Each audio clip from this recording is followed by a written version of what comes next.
I am live. It is time for my second live stream of the day. This is CV.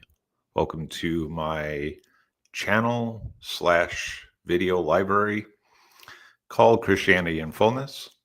This live stream is a general Q&A about Catholic Christian belief or conversation about faith. What do you believe or not believe? Tell me about it, and let's talk. If you're not Catholic, I'm especially curious to know why. Why are you not a Catholic Christian? Why are you not within the church that Jesus Christ founded? I'm open to other faith-related topics as well. But in short, and as not the only one who's running this type of live stream out there, but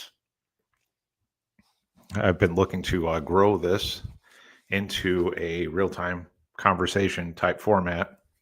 Have people on, and either through the chat feed or audio or video, come and let's talk. Let's talk about any doubts you have in your faith journey, or again, why you're not a Catholic Christian. I'm here to have the conversation. I expect good faith dialogues. So it's a rampant problem of a bit of trolling, but this is for good conversation. And a little bit is here. Now he's a little bit faster. He's not just a little bit. He's a little bit faster. So he's headed faster.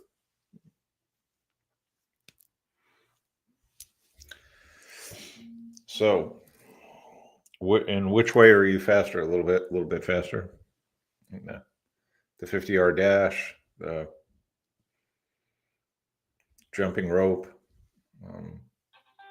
climbing up a mountain.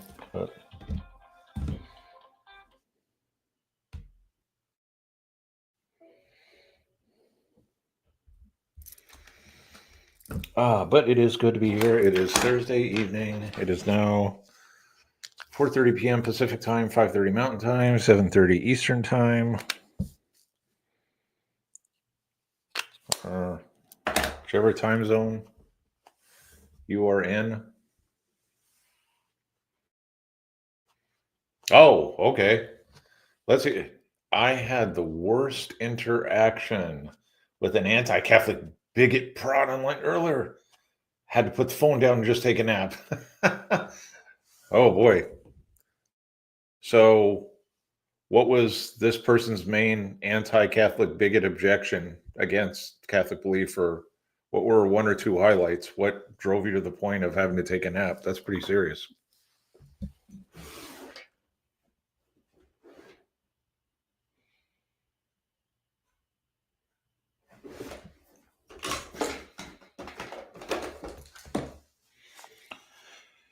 I'm curious to hear this story.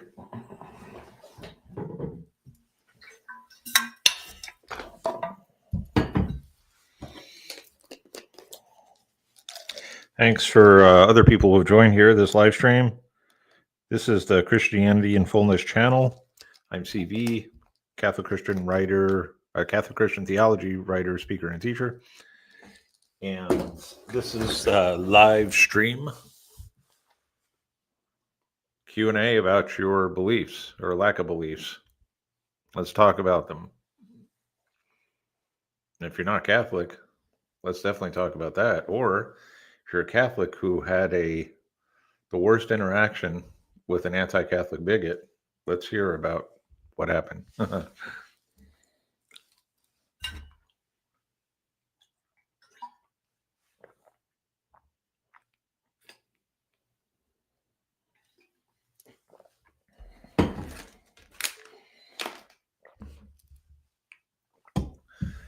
He was just calling our faith garbage over and over again.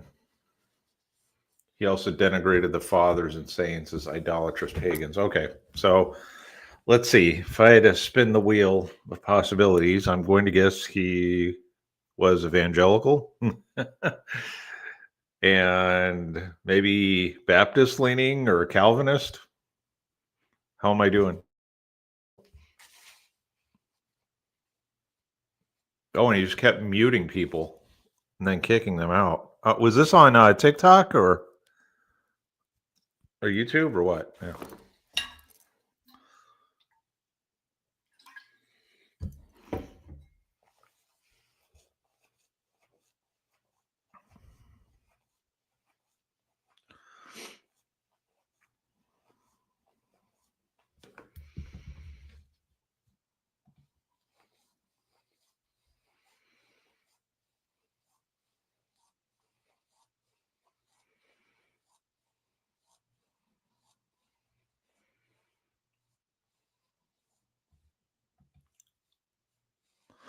Some type of evangelical soul sleep fundamentalist type, maybe SDA adjacent of some sort. Oh, okay, that's interesting. But was that TikTok, as you mentioned, people being muted? Was it on that or what platform?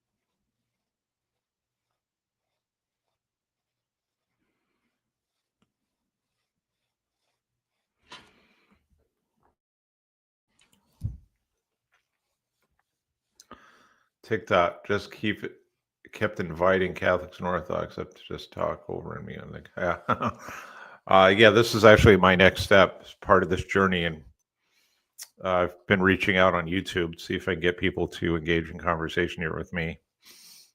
So that's been working on in the background, and this is actually next part now. I've already downloaded TikTok and get into these conversations. Just kept inviting Catholics and Orthodox just to talk over me. Yeah, of course.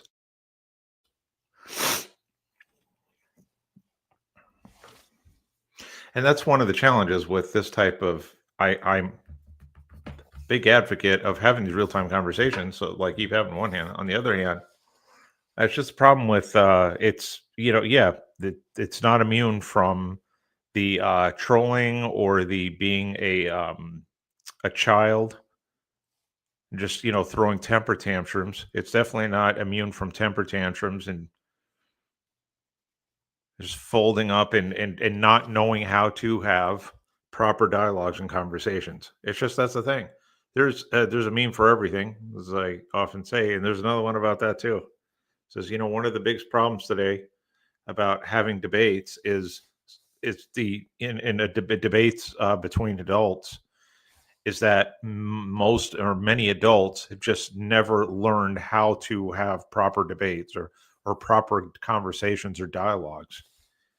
So it just creates just a lot of cheap entertainment for everybody watching the mob in the background and the comment feeds or on TikTok and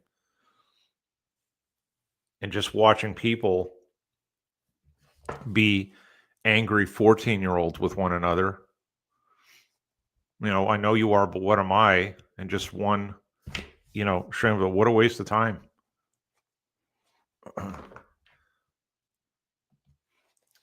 Eventually, he muted me and prevented me from even chatting on his live. An actual coward, yeah.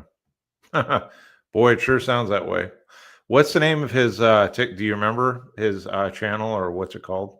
I'm curious. I'm going to add this in because as I said, I downloaded TikTok, so I may make a stop there in the future. Oh, okay. He used to go to Catholic school. Oh, of course. Yeah. Schools and mess, they just keep producing those types all the time. Yeah. Yeah, that's one of my favorite responses. I used to be a Catholic, or yeah, I used to go to Catholic school or what. And then when you drill down a bit, oh boy, watch watch everything start to fall into pieces and fly in different directions. Oh wow, he's the paraclete, huh? Okay. Boy, wasn't that the first warning right there? The Paraclete, yeah.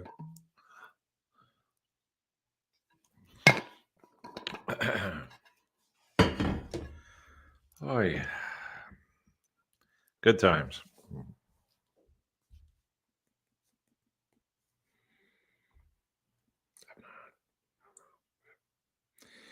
Where was it going?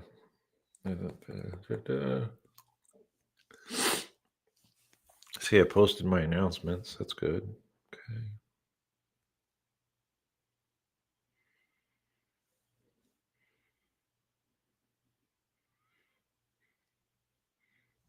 All right.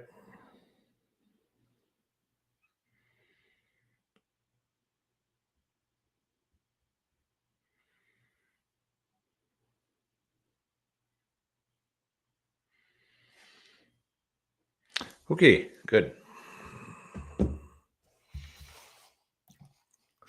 I do not recommend, but you have my prayers. Yeah. Yeah, he's just there. See, and that's a lot of TikTok. I've spent some time observing many different TikTok channels and those interactions, conversations, and then I'm thinking, what am I a masochist? You know, glutton for punishment for downloading the app and then wanting to get a bit more involved. But it's a lot of echo chambers. It is, and just people don't know how to have conversations. They don't.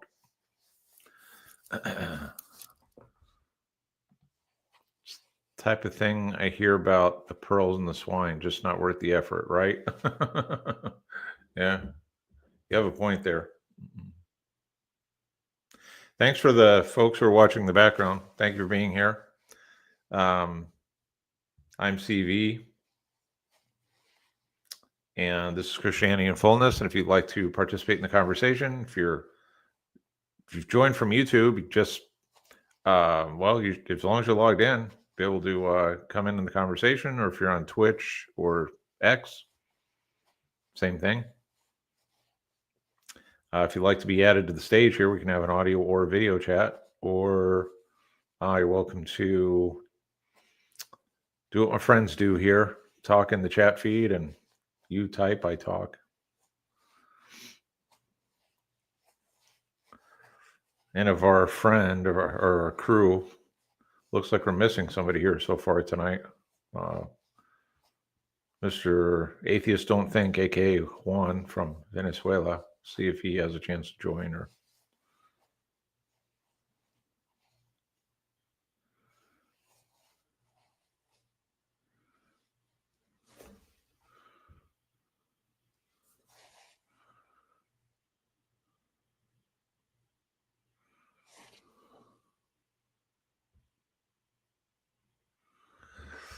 I got a few more people who joined here. Thanks for being on the stream here. If you'd like to have a conversation about a faith-related topic, if you're not Catholic, and let me know why, and let's have a conversation. Or if you have another faith-related topic you'd like to bring up or a question, feel free to ask or start the topic.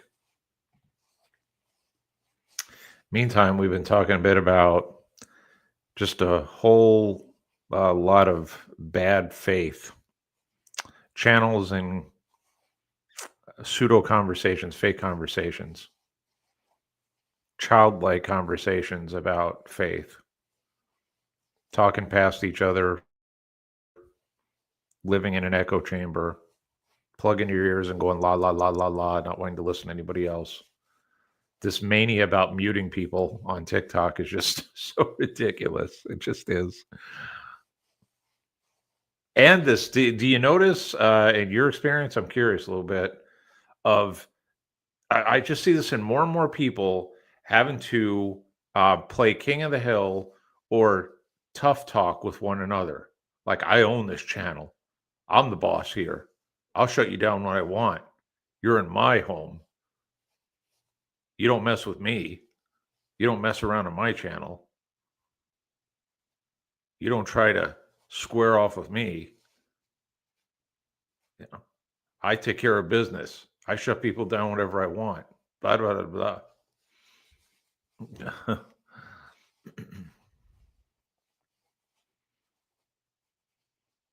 It's another problem. Everybody's an expert now. Everybody's a scholar. Everybody's the toughest person in the universe. It's amazing.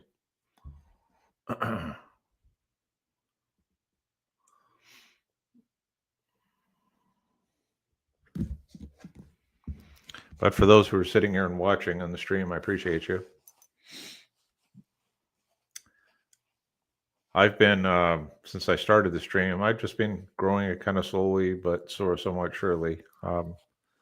Working on some stuff in the background to try to ramp it up a bit, but that's just one day at a time. I appreciate the guys who can do this full time. Unfortunately, I can't. No. But I'm here. I'm showing up, and happy to have conversations.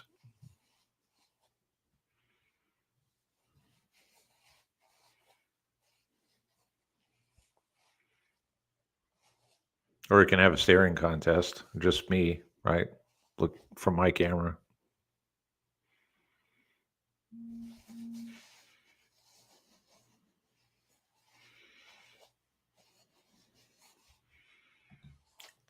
Says I can only understand such grandstanding behavior when a guest is being abused as if they are not entitled to the platform they've been given.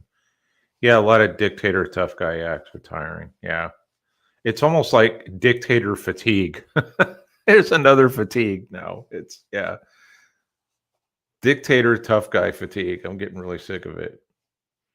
I think on the one hand, yeah, somebody who tries to take over. I see this often with Muslims who call into shows, into Christian channels, and they think, yeah, by default, they're the boss. See this really common among Muslims, that they're the ones that are going to take over the conversation. They're going to control the conversation. And that, yeah, I've seen many times where that needed to be shut down. Outside of that, though, I just, for the most part, yeah. A lot of people puffing up their chests and, you come correct. You don't come to my home like that. You don't talk to me that way. Yeah, okay, whatever. Well, here's an idea. How about everybody learn how to have proper conversations in the first place, and they can still be direct and even a bit passionate to some extent. You can do it. Just have to learn how to have right communication skills. It's amazing what happens. It makes all the difference. Then they try to jihad Christian spaces. Yeah, right. Yeah. Well,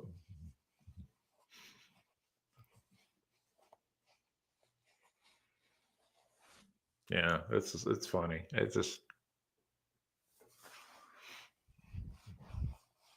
a lot of waste of time. And it happens out on the street too. I've seen it happen at street fairs, festivals. That's been a problem sometimes. I've even had that experience as well, where you walk up to somebody's booth, or they'll even invite you, like that, and ask you, well, if you died today and you stood before Jesus, would you be saved? Right? Yeah. So then you try to get in the conversation, and you're trying to be polite, charitable first, still going to be direct. I've asked questions. I asked one, I remember some time back, really, I just stuck with first about, because this person claimed that, baptism, if you, was it Romans 10:9, you follow Romans 10:9, and then you accept Jesus, and that's it, as your Lord and Savior. That's your salvation. Just ask them about baptism. Doesn't say the baptism saves. And then some back and forth of just showing, of pointing to different passages, and then every which way saying, nope, it doesn't mean that, it doesn't mean that. And then I asked, I kept pressing on, well, how do you know it doesn't mean that? How do you know it means something else? How do you know that baptism does not save? It's not necessary for salvation. Where does it say it isn't? What are all these examples of where baptism is necessary? And then finally the point, like, well, you could just go, you could just walk on now. You could step off.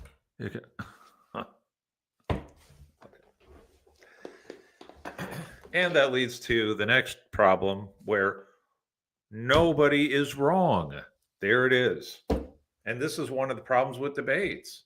And people would just keep doubling, tripling, quadrupling down, and so forth. Nobody's wrong. How many people do you hear? Seriously. Just what? How many people in any situation in these conversations, whether it be online, the comment wars, the live streams, what? How often do you hear just somebody say, wow, great point. Thank you for correcting me on X. Now I know, and I've learned from it, and I was wrong, and now I'm glad I was corrected. You know, the real sign of maturity.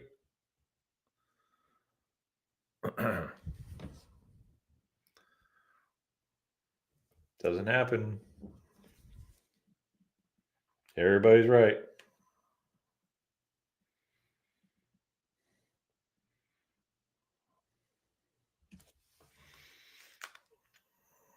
Everybody's right and nobody's wrong. It's amazing.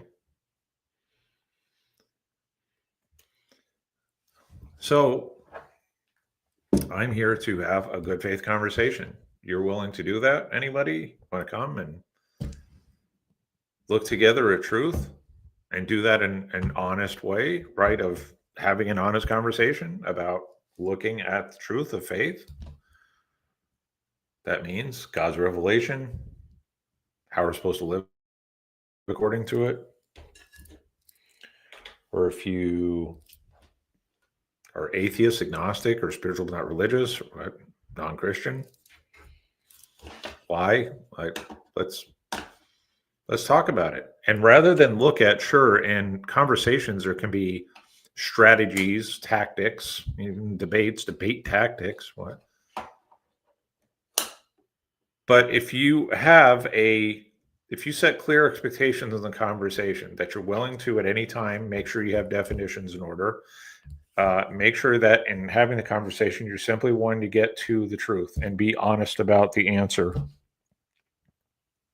at which you arrive, right? Let's set that expectation and then have the conversation together. Let's do it. And I'm offering to, have that conversation.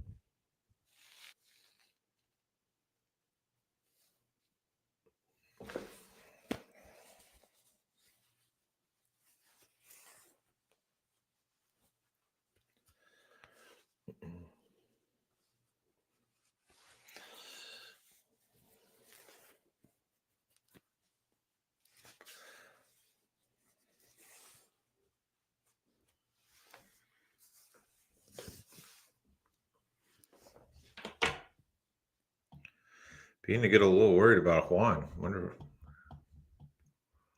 Hope he's okay there down in Venezuela.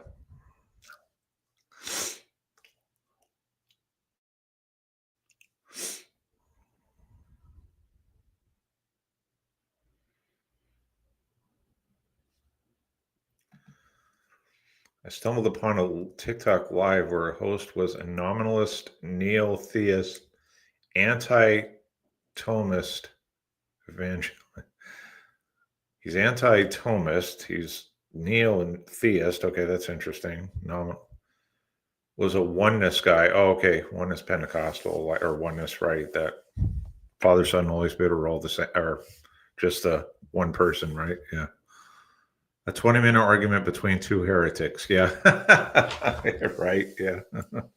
That's what's funny sometimes, to sit back and watch people from spin-off belief systems over the last several hundred years argue with one another about who's right.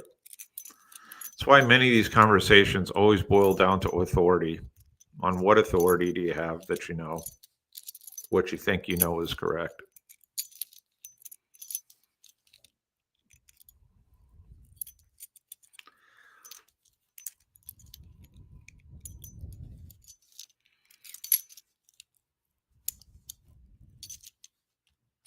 I bet you had your popcorn. Yeah.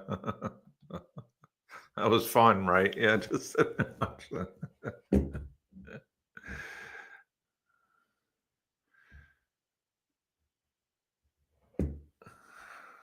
That's awesome.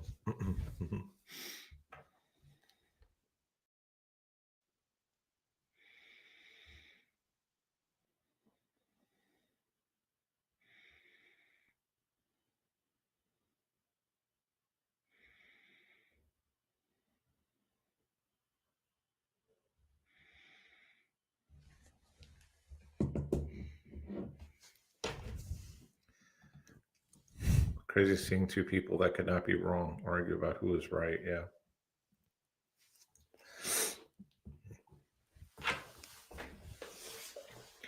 Yeah, and there again, it's just scores and scores of echo chambers.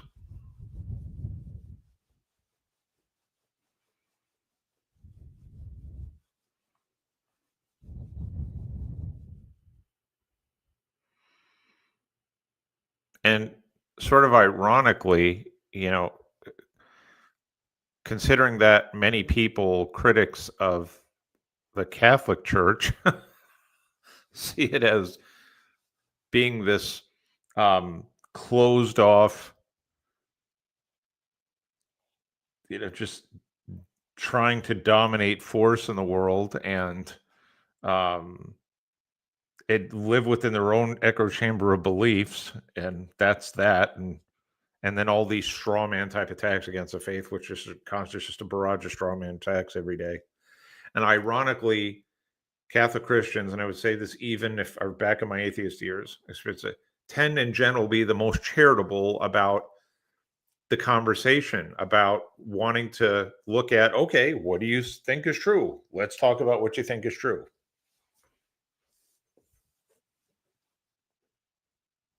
You hardly ever see it you just don't, from the many flavors of Protestant Christians and Muslims. And sometimes, in some degrees, you'll see some charitability, being charitable. But interestingly, it's more often Catholic Christians. To watch sometimes, have you seen any videos of sometimes where some guy in the street corner, some flavor Protestant guy, usually evangelical guy, goes up and confronts a priest? Have you seen some of those videos? Like, you're wrong, and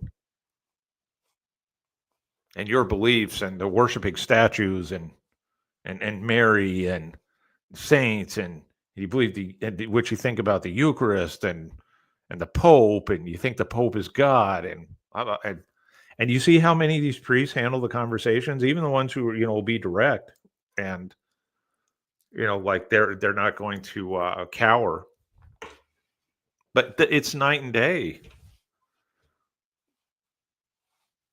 It is. In fact, it's interesting. A priest friend of mine told me a while back, and I've heard this actually not only from this individual, this priest, but multiple other priests. They've lost count of how many times, say Protestant Christian, scheduled appointment to talk with a priest about something, or even in some cases, like the one example the priest friend of mine was telling me is about even a Protestant pastor who came to talk with a priest. And I think much of that, as they know, is like when people go and seek out guidance from the priest, they're going to get, the vast majority of the time, people who are well balanced in their approach to the conversation and communication, and being fair and caring and compassionate and understanding and open to having the dialogue and talking through it. And you just don't see that the other way around. This is why it's so important to pray for priests, one of the many reasons, and to have the respect that we should for the priesthood and for the bishops, right? The clergy, because they do so much in service for the church, most of them just every day, what they do from sunrise to sunset, and having to, growing in their own faith and their piety and, service to God and to the church. And they have to take so much crap all the time from so many people firing against them. And yet, interestingly, there's seriously story after story after story of people, of non-Catholics, who will want to talk with the priest because it's like suddenly they have the safe space that they don't experience in many other kind of domains, where they can talk with somebody who's going to receive them and and and be a you know, example of Christ in the world and want to talk through whatever is the challenge or what, and hopefully point them in the right direction. I wish more people paid attention to this important aspect of the priesthood and the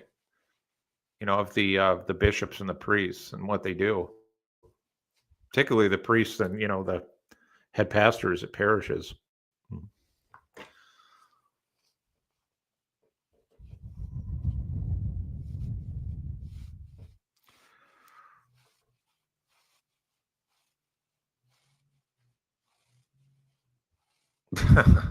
So yeah, yeah,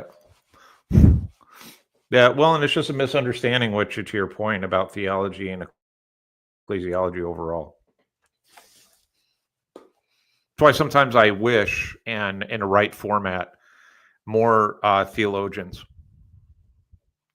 not to force them into this, sometimes cesspool of spaces, have to be tortured, but there's just a night and day difference. You get people who are, bona fide scholars in these spaces and have the conversations. It's a world of difference. It is. And then they have, there's a lot of knockoff, unfortunately, conversations and individuals who think they have it all figured out.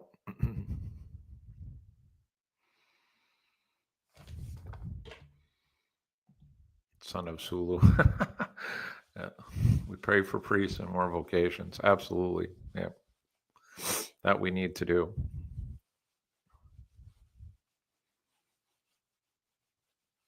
And think how priests prepare in their seminary. 7 years, typically on average, 7, 8 years.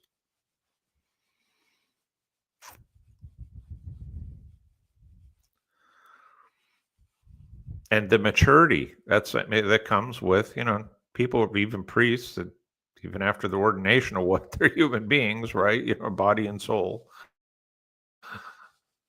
Some people, they make their mistakes or they fall into sin or what, but it's just a whole other category of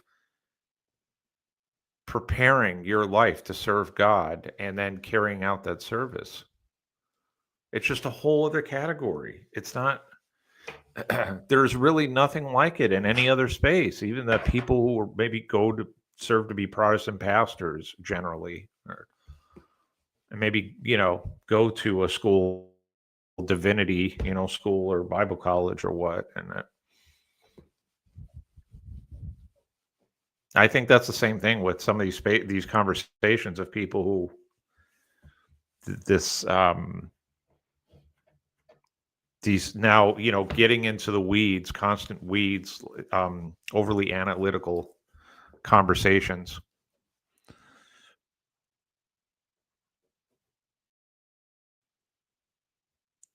Just trying to flex your intellectual muscles, if you think so or what. And oh, my phone's ringing. Let's do that. Meant to put it on do not disturb, and that's what I'm going to do right now.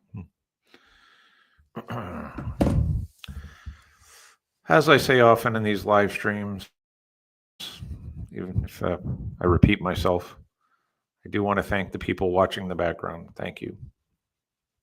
Thank you for your viewership, the minimum. And I must make a call periodically here throughout the stream. If you would like to come in and have a conversation, please do so. Either through YouTube, Twitch, X, Facebook. Jump in on the chat feed. If you're willing to, come up on stage, audio or video.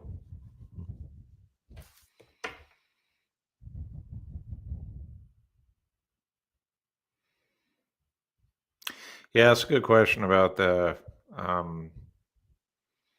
vocations.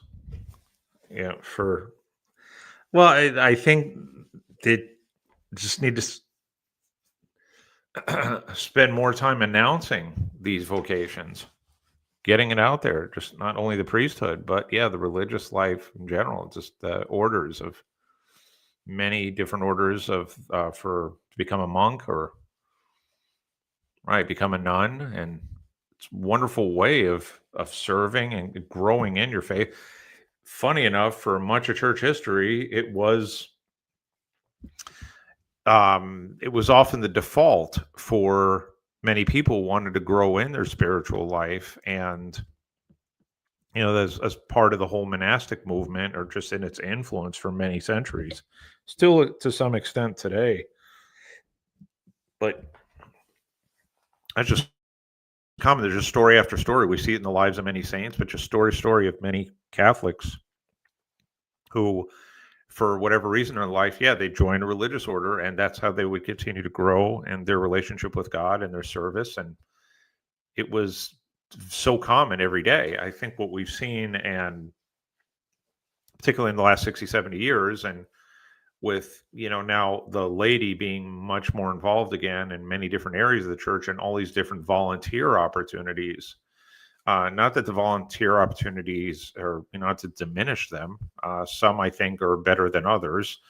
But you can only have so many clubs and groups before you have to re-examine the situation and think, okay, maybe we need to make this a bit more efficient of where people volunteer or involved. But I think that's also where it just so much gets lost in the shuffle of at any particular parish, you can have like 20 different clubs or some kind of meetups or what.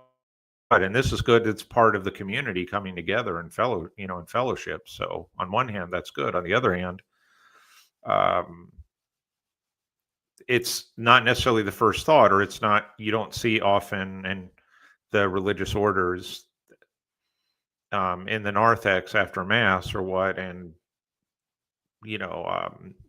with a table and looking to recruit people into the religious life. We need to see a bit more of that too. I have seen that here and there, and I think it's good. Just need to see much more of it, and not just at say like a Newman Center campus or something, but just at parishes everywhere.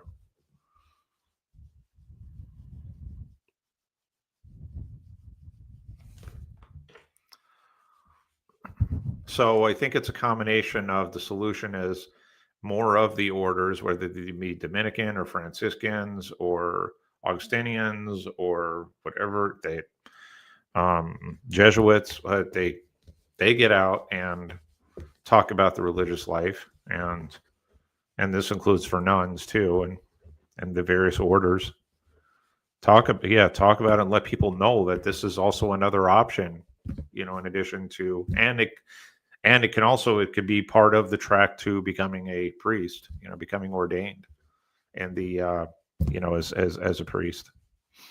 So that is in what that means in service to the church. And the other, again, I don't want to again diminish the other types of clubs and organizations. If they be the Catholic Daughters, I think, of America, and then you have the of course the Knights of Columbus, and there'll be the different committees and helping in the church and being part of the community.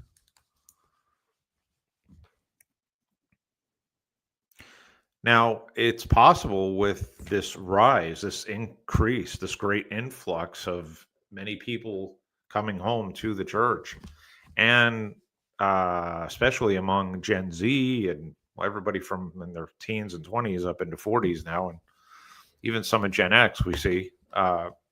Maybe that will maybe it'll have its own resurgence of folks who want to go into the religious life. The more they learn, you would think for the people who learn about church history, and the more you learn about monasticism in the church history, which is very much a glue in church history of keeping our faith life and the scripture and the liturgy and devotional life and all that moving forward and strong and growing. You would think more people would sign up. Geez, like even look at the time of St. Francis and even after, and this during the scholastic age, and where there was in the thousands of people joining religious orders. Maybe there'll be that kind of revival again, something like that.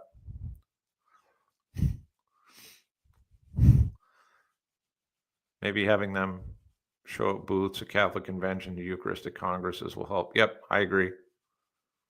Yeah, and meetings for interest and vocations. Yeah, I wouldn't be surprised if for many of the people who are wanting to grow in their piety within the church and hold strong to tradition and the or and being traditional, that this is like a perfect marriage of the two. Yeah, then join the religious life.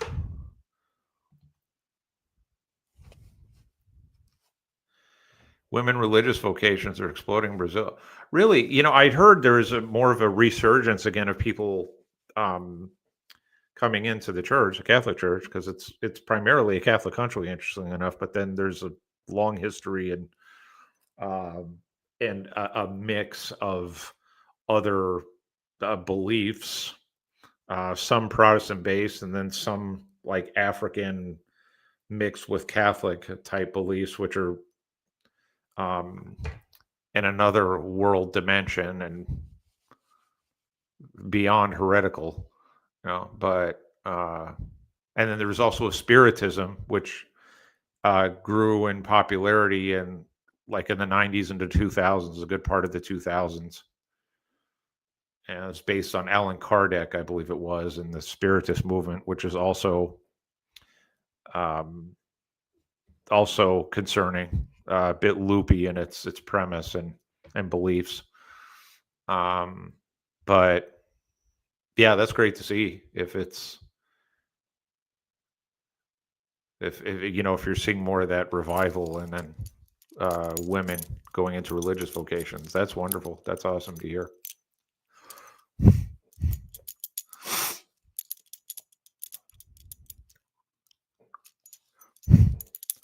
The population is about close to the United States, U.S. population. It's over 300 million, 320 million or so.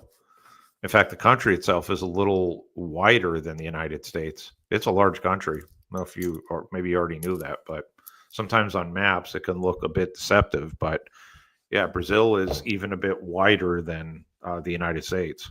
So in distance and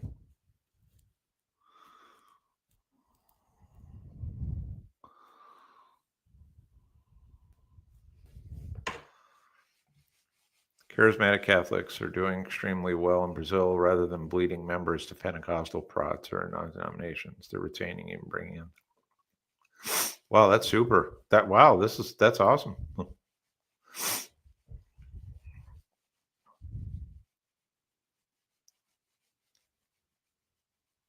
Yeah, I don't think this momentum is going to slow down and throughout the world. It's wonderful, and just keep praying for all of us as human beings, and then as fellow Catholics, that we continue to keep Christ at the center of everything, and recognize that we need Christ to help us in our salvation and becoming holier. We all need that work, no doubt.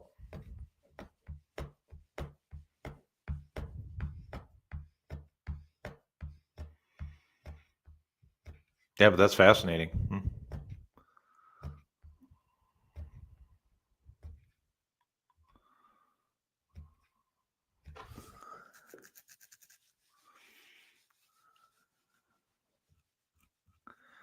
Well, in some of the churches in Brazil are fascinating. Some of the historic towns and cities. You're talking like, churches built in the late 16th century and the late and early 17th centuries, around there, like close to 500 years old, 400, 500, 300 years old. Amazing. Many of those made from gold, really literally from gold. Much of the architecture and artwork and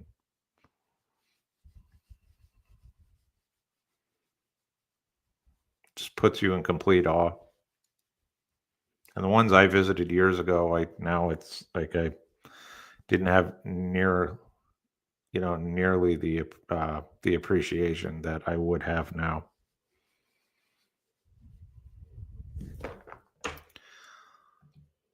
I feel like we should go more on the offensive in those regards as Catholics towards Pentecostals. Of course, there's a risk of damaging ecumenical rapport we built, but it's risk reward.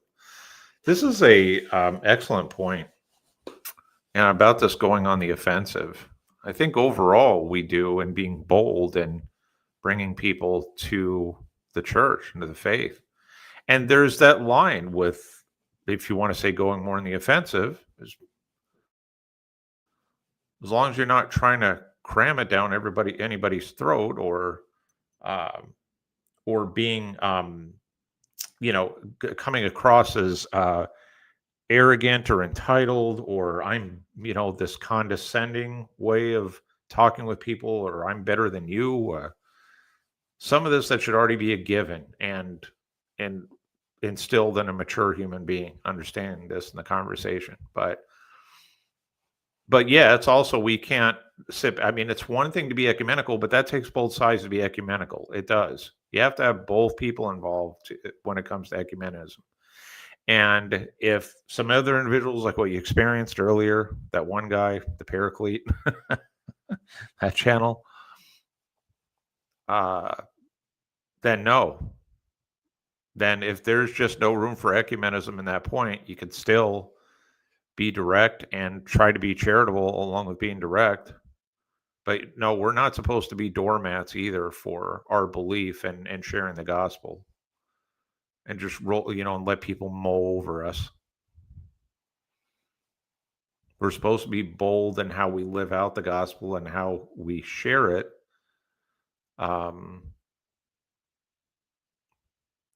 It's just important that we're speaking as, that Christ is here in the heart, and that's our first model. And then going out and having the conversation and separating the fact from the fiction. No, people don't get to rise up and the bigots, or the anti-Catholics, if you will. Yeah, they don't get to shut our church down.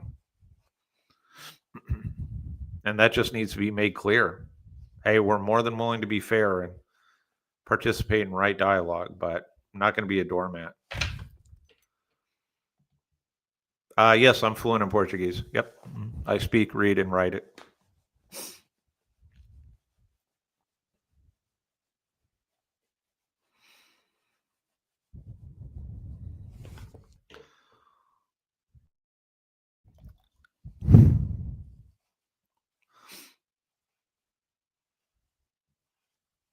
Yeah. And that doesn't surprise me that this paranoia about poaching. Well, first of all, we need the first word here is truth. And what is true?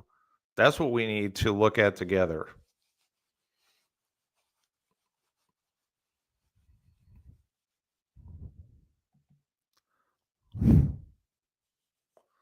So the dialogue opens in classes periodic. Yep. I can read, but I can't speak it. Oh, interesting. Great.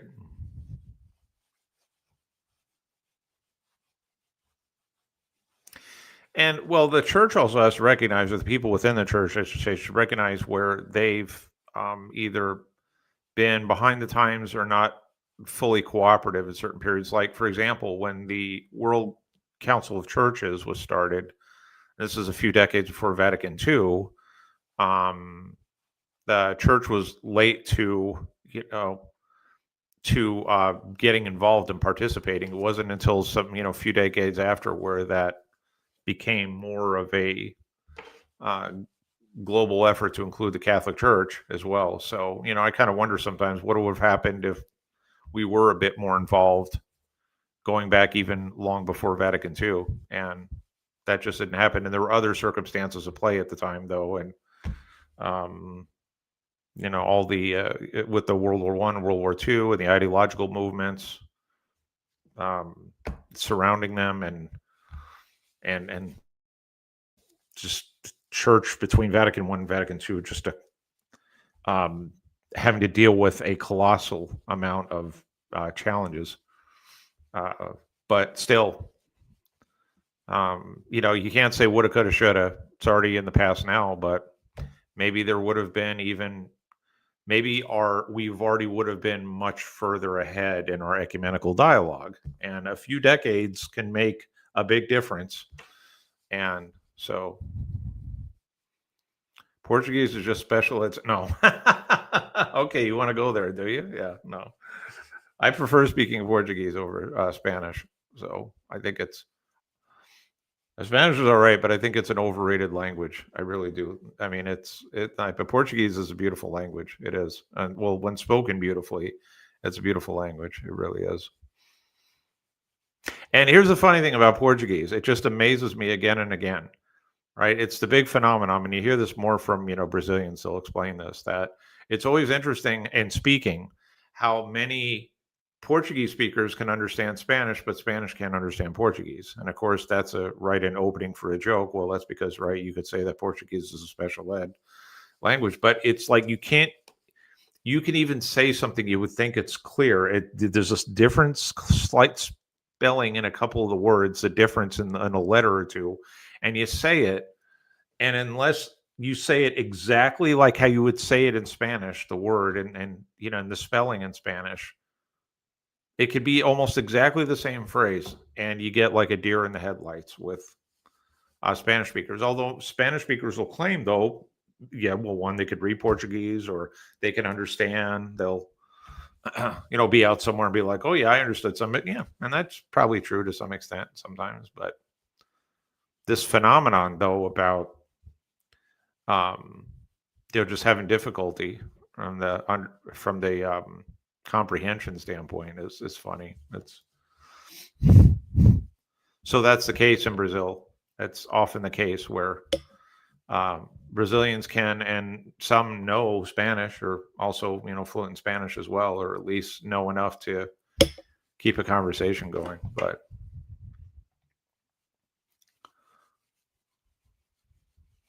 yeah, they can read the basic Portuguese, just basic. And well, yeah, and also I've had conversations about this in the past. When you look at the suffix or the endings of certain words that use, like in Spanish, if you have mente versus mente in Portuguese, many of the words are the same. Like you can have finalmente in Spanish, it's finalmente in Portuguese. Absolutamente in Spanish, you have absolutamente in Portuguese. So those are the same. And then you have, like, if it ends in, like, say, universidad, like I've used that as an example, like university or cidade, you add an E in Portuguese, so it's cidade. Well, the spelling is a little different too, but it's cidade, it's universidade, whereas in Spanish, it's, idad. Then you have the ION sound, ion. Like if you say composition in like Spanish, but you would say composição, a little more nasally, but composição in Portuguese. So it's aun in Portuguese and it's ion in Spanish, but many of the words are very similar. You just have to know some of those endings.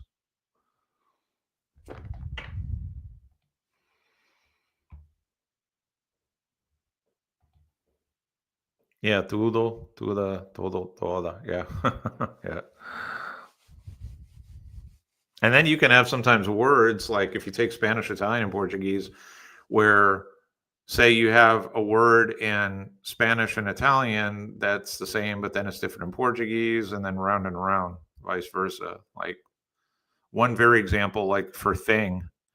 So you can have cosa in Spanish, but then you say cosa and Italian. So it's just a slight difference and a little bit of lift in the speaking. So you have cosa in Spanish, but then you have cosa in Italian, but then you have coisa, and it has more of a Z sound with it, but coisa, which is thing in Portuguese.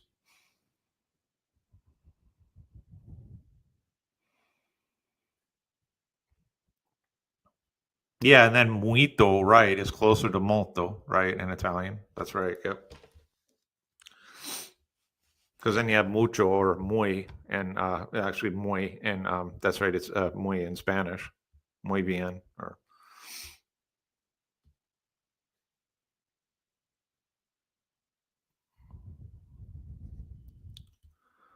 yeah. That's you'll see that like sometimes Italian is and Portuguese are similar at some words and different from Spanish, but then Spanish and Italian is sometimes different from Portuguese, and but then even the article like I, right? So you have yo in Spanish, and then you have eu in Portuguese, and then you have eu in Italian. Good times. Tell you what.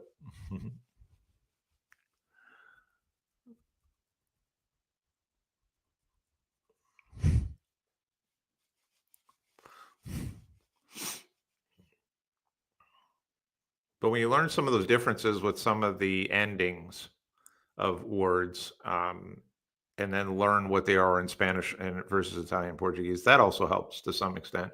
But then there are the verbs, and the conjugation can be a bit different between verbs and the languages, and so there's a whole grammar element to it, and then how you express yourself, how you would say or use certain phrases.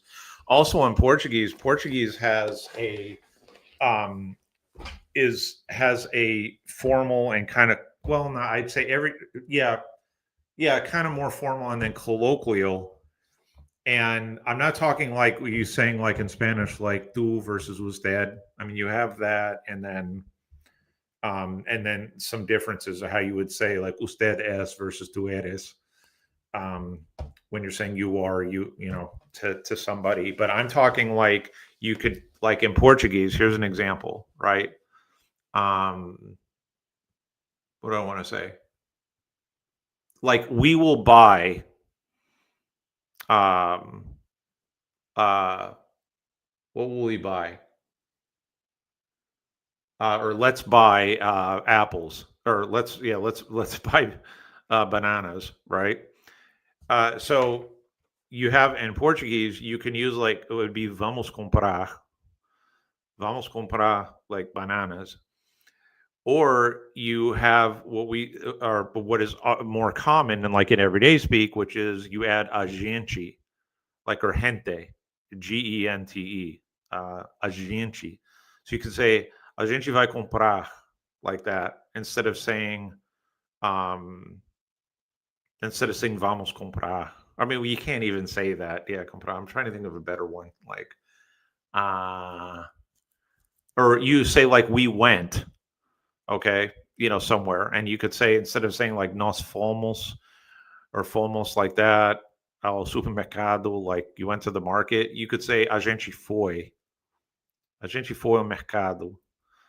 And a gente is very common. That's what I mean. And it's you use the you verb, like you singular, he, she, you verb you use, but you add a gente. And instead of using the more, what would be considered more proper formal or plural, that's pretty common in everyday speak in Portuguese. Well, pretty much in Brazil Portuguese, that is.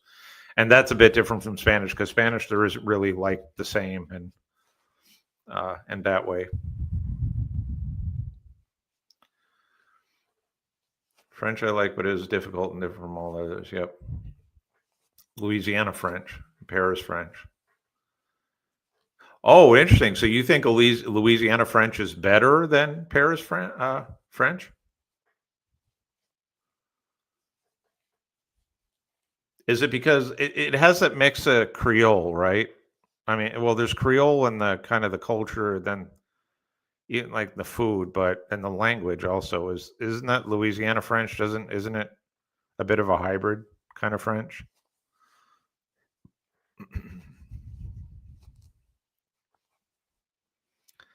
And as my periodic reminder, thanks everybody for watching here in the background. If you have a faith-related topic you'd like to bring up, please do so. If you're not Catholic, let me know.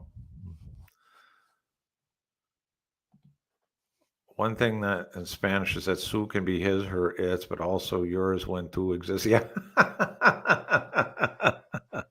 Yeah, that is that. That's right. It can be a little confusing. Yeah. Yeah. Indeed.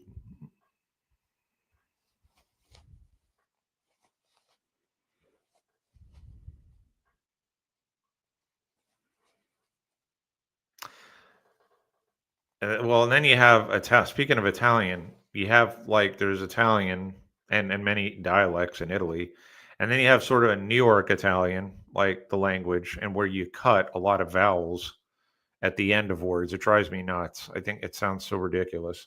Oh. Well, and then some people speak more properly in Italian, and that sounds better. But some of these folks who speak the kind of New York version of Italian and their families, and it's again they chop the vowel endings off a lot of words.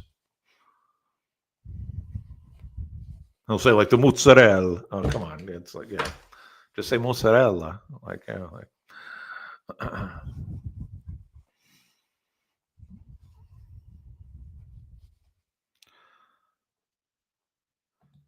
Paris French is just hard to understand, and most global French speakers agree. Yeah. Well, I'm watching movies where I have the subtitles and and the audio's in French. It can be, and if they speak quickly, if they're high speed in their speech, that makes it even more difficult. I can read French. Yeah, I can understand much of what I read in French, but don't really speak it. I don't have the pronunciation down, that's for sure. A little bit here and there, some words I can get by, but Louisiana French and Louisiana Creole are distinct languages, but they've influenced each other as well as Louisiana Spanish and the surrounding Native American vocabulary. Oh, okay, all right.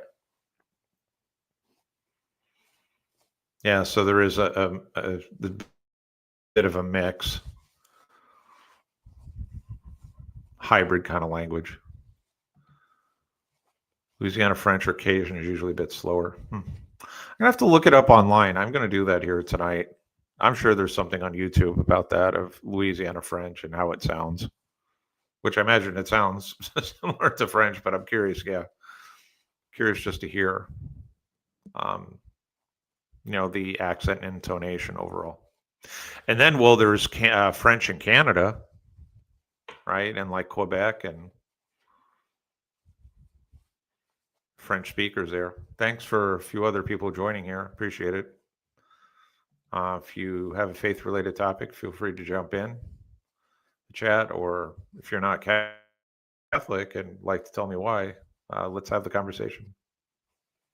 Right now, we're having a fun conversation about languages, differences between among the various Latin based languages like Italian, Spanish, French, Portuguese, also Romanian.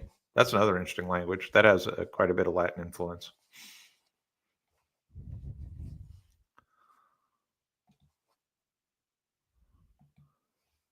Sometimes Cajun French sounds easier to understand than their English. Oh yeah, that's nice. I've never been to Louisiana, so I don't. I'd like to visit someday. I'm curious, and so I can say I went to the bayou and I had crawdads. No, no.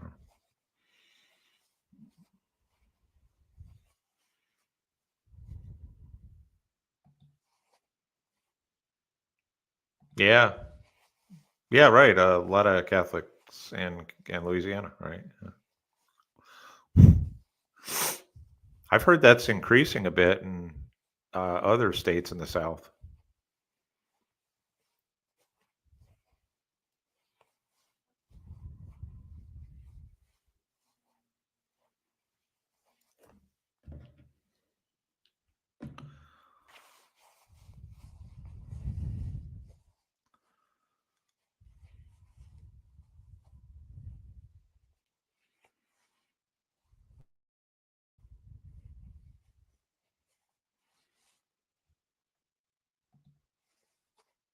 Oh, yeah?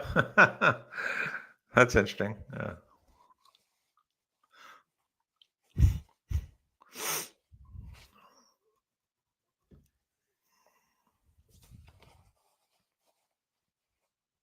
That's fun.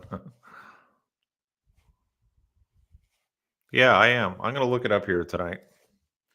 I settled down for the evening.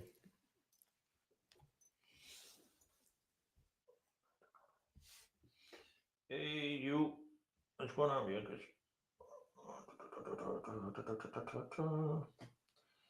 Hey, Philly. Uh,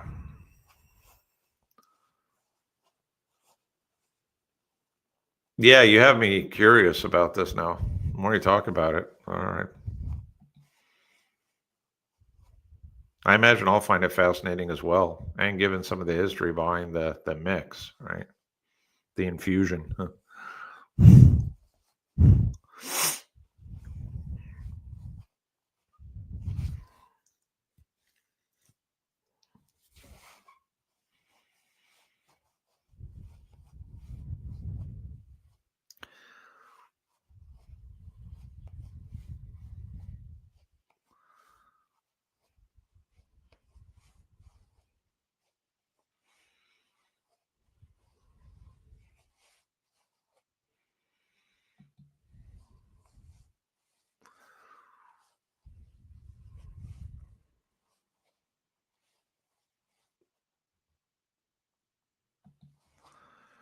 Ninety percent spoke French or Creole before World War One, but after it became illegal to speak French, schools dramatically fell. Huh.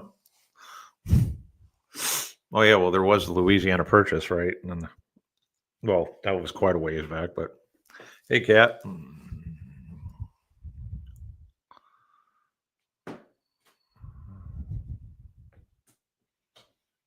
Oh, that's terrible. Beat in school for speaking French. Jesus. Different times, right? Different times. Hey, Bianca.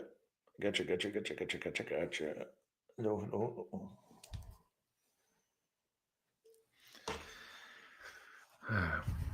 I've got a guess now. If anybody wants to talk with the cat, just let me know. She's taking questions now.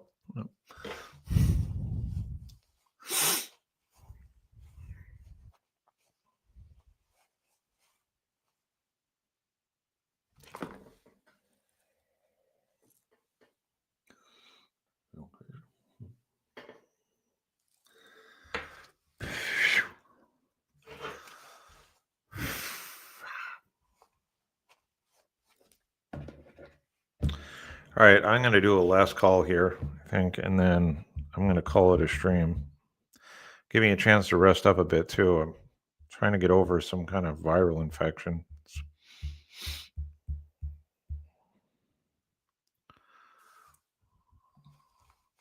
Same thing happened to all the German speakers in Texas and Midwest, especially after World Wars, where Germany was our enemy.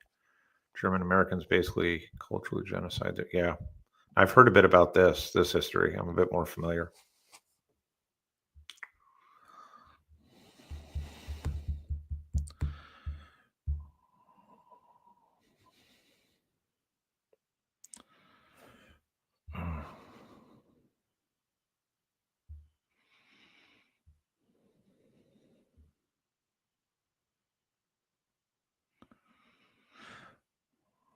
All right.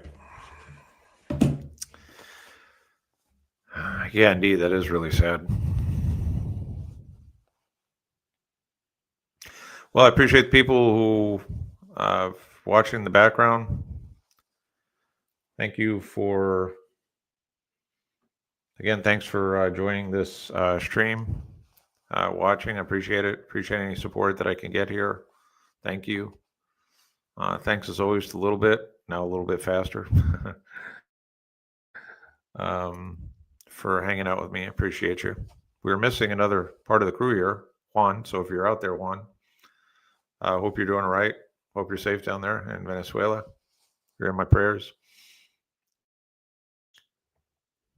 And I'm going to look up Louisiana French music as well. Well, I know what's in store for me tonight. I'm learning a bit more about Louisiana French and the music and the culture and the language overall. That'll be interesting. So thanks everybody for joining the stream. I'll be back on Tuesday. It's Tuesdays and Thursdays for now. I may add a couple extra days here in the coming weeks, but Tuesday, Thursday at 4:30 p.m. Pacific, 7:30 p.m. Eastern. And yes, let's pray for Juan. Let's pray for CV. Pray for a little bit faster. Have a good weekend ahead, all. God bless, and see you all next week.